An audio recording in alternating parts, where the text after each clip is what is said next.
bora para os relatos de hoje e o primeiro deles é este daqui: Jornada nas Sombras. Olá, Ana, meu nome é Fulano, eu moro no Maranhão, acompanho o canal há bastante tempo e há anos estava querendo enviar um relato, mas sempre não tinha tempo para relatar e sempre ficava com o pé atrás também em mandar. O relato que vou contar acontece desde a minha infância. A minha jornada começa quando eu tinha por volta de 3 a 4 anos de idade e é uma história que remonta ao meu nascimento, de acordo com os registros da minha mãe e da minha avó. Eu sei que isso pode soar incrível, mas ouça-me atentamente. A minha família sempre compartilhou uma história estranha sobre o meu nascimento. Dizem que eu nasci, morri e depois fui reanimado. Essa história peculiar costuma suscitar olhares céticos e eu mesmo, se estivesse no lugar deles, provavelmente teria as minhas dúvidas. No entanto, essa narrativa única moldou minha vida desde o início.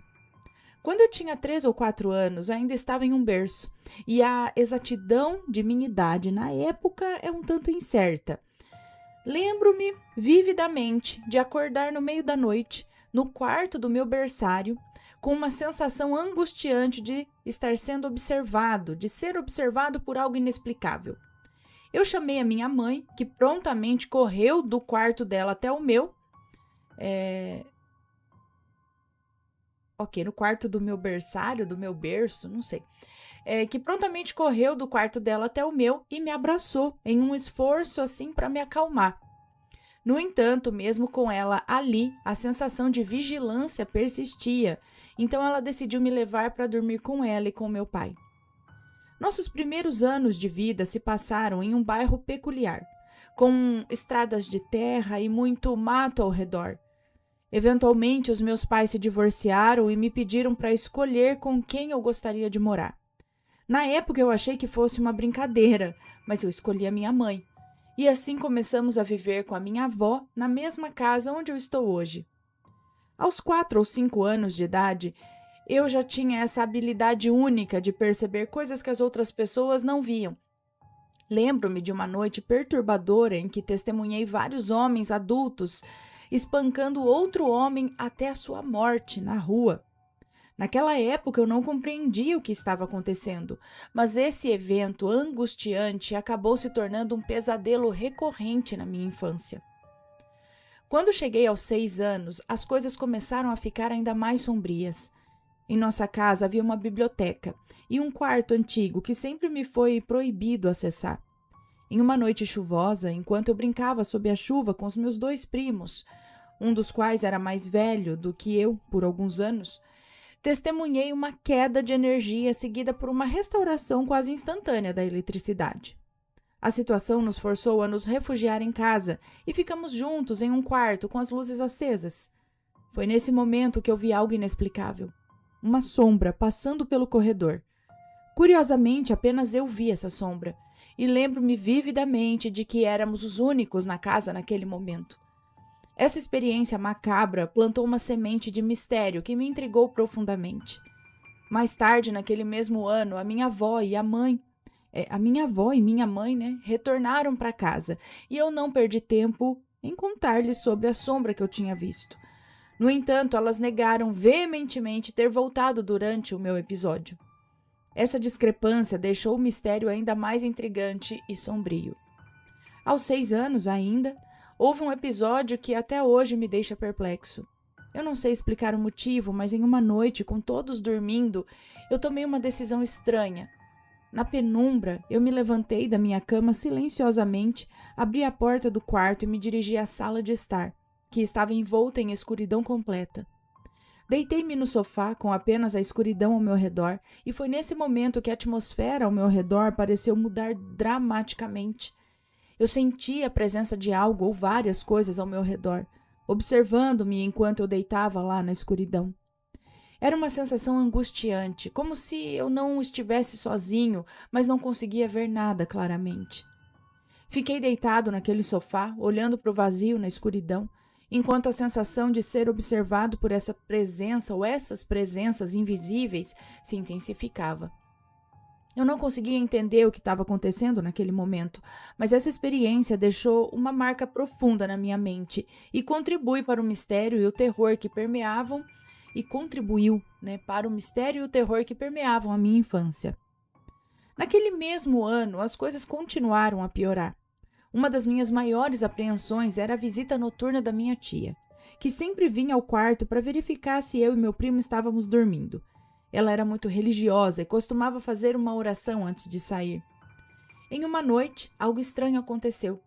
Eu esperei pela visita dela, imaginando-a no corredor, na penumbra. Eu esperei pela visita dela, imaginando-a no corredor. Na penumbra, fixei meus olhos na porta enquanto ela se abria lentamente. No entanto, quando a porta se abriu completamente, não havia ninguém no corredor, apenas a escuridão. Uma sensação de medo avassaladora me atingiu e calafrios percorreram a minha espinha, mas a porta permaneceu semiaberta. Eu acabei adormecendo enquanto observava aquela porta. Na manhã seguinte, perguntei à minha tia se ela tinha ido ao nosso quarto na noite anterior, e ela respondeu que não. O mistério apenas se aprofundava. As coisas começaram a tomar um rumo ainda mais sinistro quando eu tinha 8 ou 9 anos. Em uma tarde em que me encontrava sozinho em casa, portas e janelas começaram a bater de forma assustadora. Não conseguia determinar se era devido a um vento forte ou a algo mais sinistro, mas a situação me forçou a permanecer do lado de fora, até que alguém chegasse em casa. Aos 12 anos eu já era uma criança rebelde e frequentemente passava noites jogando videogame com os amigos por meio de chamadas no Skype. Em uma dessas noites solitárias, enquanto assistia a um anime no meu quarto escuro, comecei a sentir calafrios intensos percorrendo a minha espinha. Ao olhar para trás, não vi nada além da escuridão, mas a sensação de ser observado aumentou rapidamente. Os calafrios ficaram cada vez mais intensos, e logo percebi a presença de algo sinistro e invisível atrás de mim. Em um ato de puro instinto, pulei da cadeira, desliguei o computador e comecei a examinar o quarto com olhos arregalados. Fui para o meu quarto, escondi meu celular debaixo do travesseiro e fiquei observando o ambiente. No entanto, no momento em que fechei os olhos, algo agarrou meu pé e tentou puxar-me para fora da cama. Eu fiquei completamente paralisado, incapaz de gritar ou de pedir ajuda. Os segundos pareciam uma eternidade agonizante até que finalmente consegui agarrar o meu celular e ligar para minha mãe, que estava no quarto ao lado. Ela veio imediatamente e eu lhe expliquei o que aconteceu. Ela sugeriu que esses eventos inexplicáveis poderiam estar de alguma forma relacionados às palavras de raiva e nomes que eu costumava proferir em casa. À medida que o tempo avançava, as coisas só pioravam.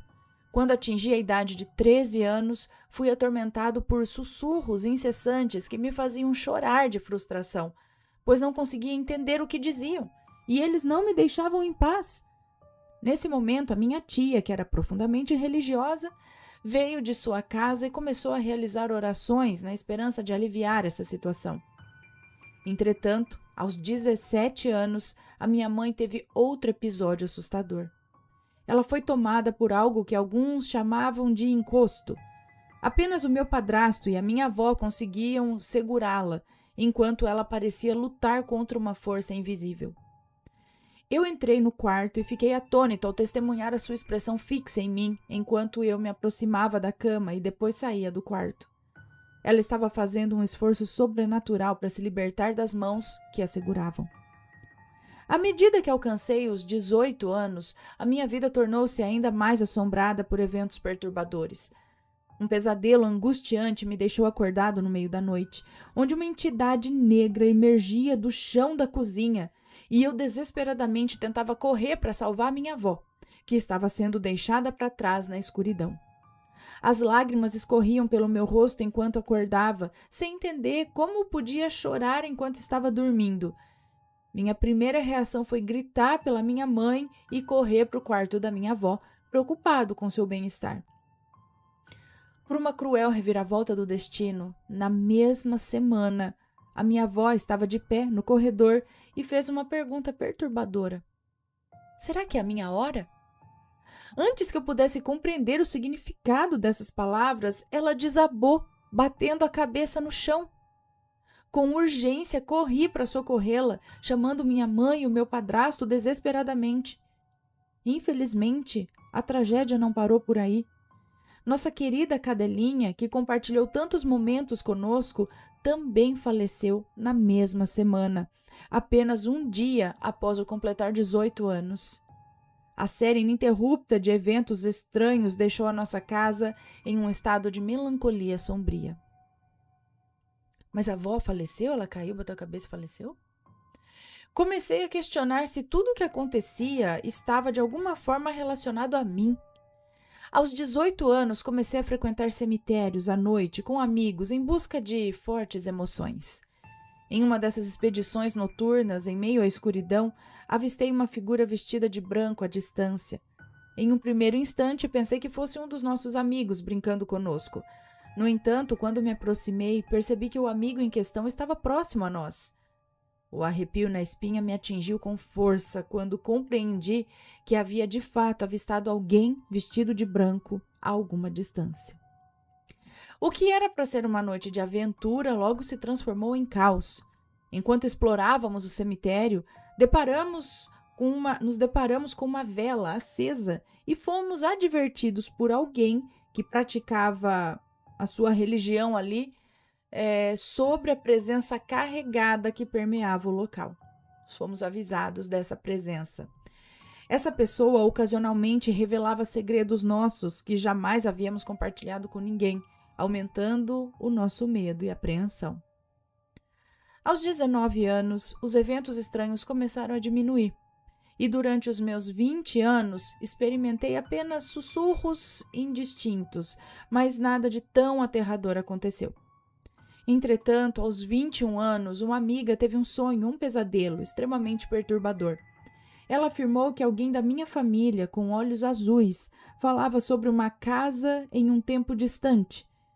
O detalhe que mais me preocupou foi que nada na descrição do local se assemelhava à minha casa atual. Minha amiga estava incrivelmente séria a respeito desse sonho, o que me deixou apreensivo.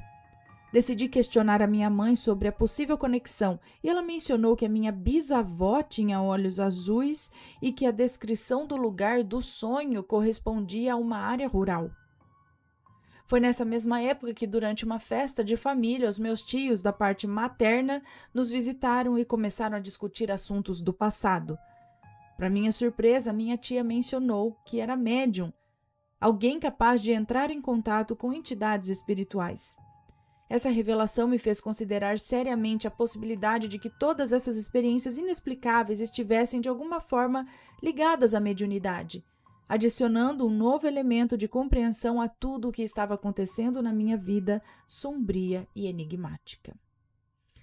Sim, resumindo aqui, provavelmente ele tem uma sensibilidade maior, um grau de mediunidade mais elevado aí, onde ele sempre presenciou, coisas aí acontecendo na vida dele, avistamentos, vultos, vozes, e tem pessoas que tem isso, algumas pessoas têm isso, ao longo da vida isso diminui até some, quase que por completo, alguns isso aumenta e vai ficando cada vez mais acentuada essas visões, quando ouve e tal.